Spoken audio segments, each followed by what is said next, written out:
Viele Menschen in Deutschland, aber auch weltweit gehören dazu. Und du wahrscheinlich auch. Es ist völlig normal in der heutigen Zeit, und sowas früher eben auch schon, dass Menschen arbeiten gehen. Sie erwirtschaften irgendwas, sie geben Gas, und wenn du mehr Gas gibst, in der Regel so ein alter Spruch, wer was haben will, muss hart arbeiten für sein Geld. Das ist heutzutage natürlich ein abgedroschener Spruch, denn es geht heutzutage mittlerweile auch anders. Und immer wieder werde ich auch angeschrieben und gefragt: Markus, wie verdienst du eigentlich deinen Lebensunterhalt? Was machst du für dein Geld? Wie kannst du dir das Auswandern überhaupt leisten? Letztendlich muss man sich auch immer hinterfragen, will man sich das Ganze leisten? Macht es einen Sinn überhaupt für sich? Denn es gibt natürlich Gründe, warum man auch in Deutschland bleiben kann. Und ganz ehrlich, Deutschland ist schon nicht so verkehrt. Es ist ganz klar.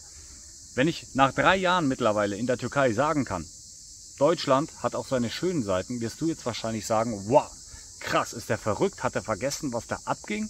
Nein, ich habe definitiv nicht vergessen, was abgeht oder abging. Aber ich sehe natürlich auch, wie es in der Türkei oder auch in Paraguay läuft oder in anderen Ländern, wo viele Menschen sich versuchen, neu aufzustellen, neu zu positionieren, ihre Kinder vielleicht eventuell in Privatschulen schicken, was natürlich extrem viel Geld kosten kann, sprich die Ausbildung, was ein Riesenvorteil ist in dem Fall in Deutschland. Und ein ganz wichtiger Vorteil auch in Deutschland ist, auch wenn das für dich jetzt wahrscheinlich so ein bisschen irritierend ist, ja, dieses klassische 9 to 5, beziehungsweise auch, dass deine Kinder, wenn du Kinder hast, in die Schule gehen. Du warst in der Schule, ich war in der Schule. Und ganz ehrlich, wenn ich so zurückdenke, das war eine gute Zeit. Auch wenn die Schule natürlich nicht immer Spaß gemacht hat, ja, oder deine Lehre, deine Ausbildung. Ja, ich war über 12 Jahre bei der Bundeswehr. Da gab es auch mal Scheißzeiten. Aber letztendlich hat man einen Ablauf gehabt. Und das ist das, was hier vielen Menschen fehlt. Nicht den Einheimischen, sondern den Auswanderern. Weil gerade wenn du Rentner bist, nichts mehr zu tun hast, was passiert? Der Sinn des Lebens, der geht flöten, und dementsprechend geht dein Geist auch den einen oder anderen Weg, den du vielleicht nicht mehr gehen wolltest. Das ist ja auch ganz oft so, wenn man ein Rentnerpaar ist und der Partner stirbt, was man oft gehört hat, kurz darauf verstirbt der Partner, der hinterblieben ist, ja, weil der Sinn des Lebens einfach weg ist. Oder wenn du Enkelkinder hast und du wanderst aus oder die wandern aus und du hast keinen Kontakt mehr zur Familie, dann ist das auch ein Problem.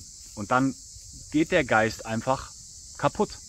Und die Motivation und die Mentalität, das geht alles schwinden. Und dementsprechend ist es so wichtig, immer einen Sinn des Lebens zu haben. Und deswegen, wenn du auch hier auswandern willst, du musst auf jeden Fall was zu tun haben. Du musst dir Gedanken machen. Und das ist auch das große Problem, wenn du in ein Land kommst, wo du natürlich nicht die Sprache sprichst und dich abkapselst, die Kinder nicht in eine Schule schickst, weil du vielleicht auch nicht das Geld dafür hast und es hier keine Schulpflicht gibt, zum Beispiel, ja, wobei in der Türkei natürlich auch bis zur 8. Klasse Schulpflicht ist, aber du willst die Kinder einfach nicht schicken, dann haben die einfach keinen Ablauf. Und deswegen finde ich es gut, wenn Menschen natürlich, gerade mit Kindern, wenn die Aufträge haben, wenn die einen Sinn haben, und natürlich ganz klar, wenn du planst, auf lange Sicht in so einem Land zu bleiben, was sich aber dann auch vielleicht erst nach Jahren herausstellt, ob du auch wirklich noch weitere Jahrzehnte hier bleiben willst, dann macht es natürlich schon Sinn, seine Kinder und du selbst als Erwachsener natürlich auch ganz klar, die Sprache zu lernen. Und vielleicht sogar auch mal wirklich auch arbeiten zu gehen, wenn du das möchtest. Ja? Zu mir, ich persönlich muss nicht unbedingt die türkische Sprache lernen. Und ich weiß, es gibt Menschen, oh, der ist seit 3 Jahren in der Türkei, oder allgemein die Ausländer, die Skandinavier, ganz egal, die lernen die Sprache nicht, weil sie sich nicht integrieren wollen. Das ist aber Blödsinn, das hat gar nichts mit Integration zu tun. Und natürlich ist es ganz klar, man lebt in seiner Bubble, wie ich schon oft in dem einen oder anderen Video gesagt habe. Das heißt aber nicht, dass man nur mit Deutschen zu tun hat. Nein, natürlich nicht. Wir gehen einkaufen, wir gehen in Restaurants, man sitzt am Strand, trinkt ein Käffchen etc. Oder geht auch in der Mall shoppen, und dann wird da natürlich Türkisch geredet. Ist ja ganz klar. Und das lernt man dann schon mittlerweile nach 3 Jahren. Da kann man sich schon verständigen. Aber viele denken so, du lernst ja gar nichts und du bist ein Fehler der Integration und sonstiges. Nein, das hat damit einfach nichts zu tun. Und die Menschen allgemein, die sind vom Prinzip her faul. Und bei mir ist es so, wozu sollte ich das machen? Weil ich persönlich ich plane sowieso nicht, nach mittlerweile 3 Jahren, nochmal 30 Jahre hier zu sein.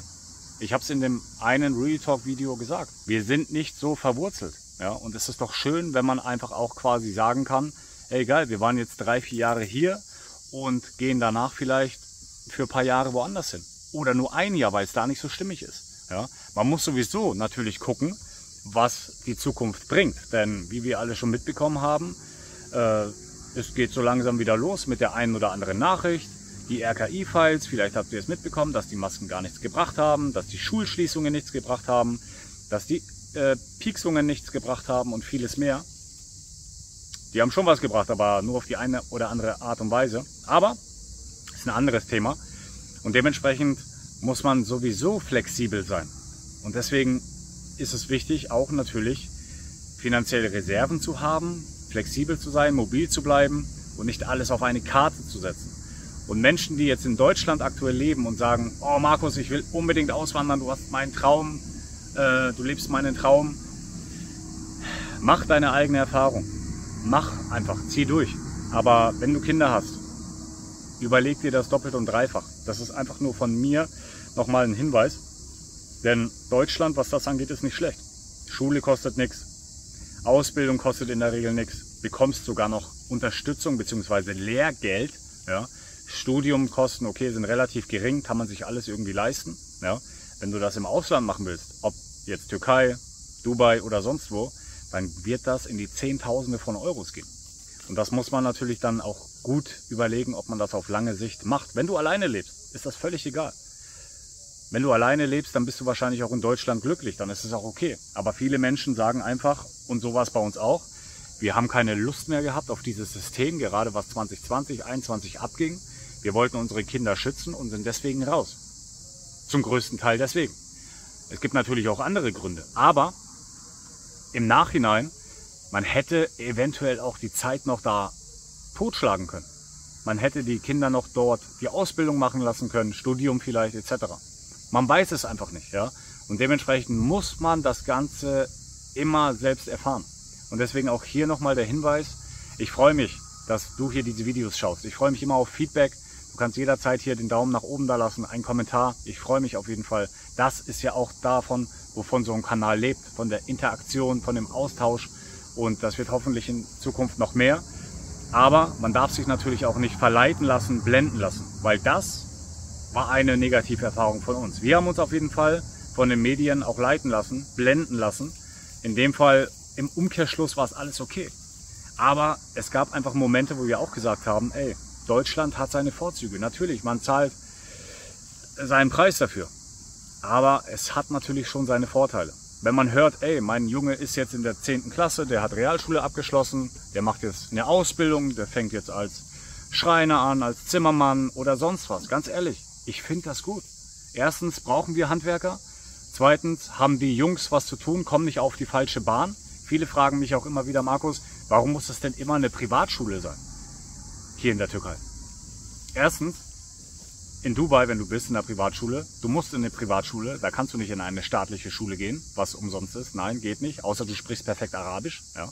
Aber in der Türkei, du musst in der Regel in eine Privatschule gehen, weil wenn du in eine staatliche Schule gehst und je nachdem, in welchem Ort du lebst, das Umfeld, gibst du mir da nicht recht, das Umfeld prägt doch die Kinder. Und wenn das Umfeld nicht gut ist, dann wird dein Kind genauso wie dein Umfeld. Deswegen ja auch der Spruch, zeig mir deine 5 Freunde und ich sag dir und zeig dir, wer du bist. Und dementsprechend, alle, die jetzt in Deutschland sind, Tempo runterfahren, macht euch einen Plan, genießt die Zeit, so oder so, egal ob es jetzt grauer Himmel ist oder sonst was. Denkt an eure Gesundheit, denkt an eure Kinder und überstürzt auf jeden Fall nichts und führt intensive Gespräche, gerade wenn es Kinder sind, die eigentlich schon junge Erwachsene sind. Ja, mit denen kann man sich unterhalten, mit denen kann man reden, die können sich austauschen, die verstehen das mittlerweile. Ja. Wenn du ein 5-jähriges Kind hast, dann nimmst du den an die Hand und düst los. Der hat nichts anzusagen, ist ja klar. Aber je älter die Kinder werden, desto mehr erheben sie auch ihre Stimme. Und das ist auch gut so. Und dementsprechend mach dir Gedanken. Ich freue mich auf dein Feedback und bin sehr gespannt, was du zu diesen allen Themen sagst. Und ich sag mal, beste Grüße auf jeden Fall aus der Türkei nach Deutschland.